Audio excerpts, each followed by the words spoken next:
তো বন্ধুরা, কাল কাল সরস্বতী পুজো উপলক্ষে আমি একটি মন্ত্র বলছি। তোমরা সকলে মন দিয়ে সেই মন্ত্রটা শুনবে। সেটা হলো বিজ্ঞান দেবী মা সরস্বতীর মন্ত্র।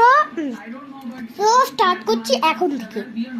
জয় জয়, সবাই আমার সাথে হাত জোড় করে বলুন, জয় জয় দেবী চড় চড় সারে বীর আকঞ্জিত কুষ্ঠ করঞ্জে, জয় জয় দেবী নমস্তুতে।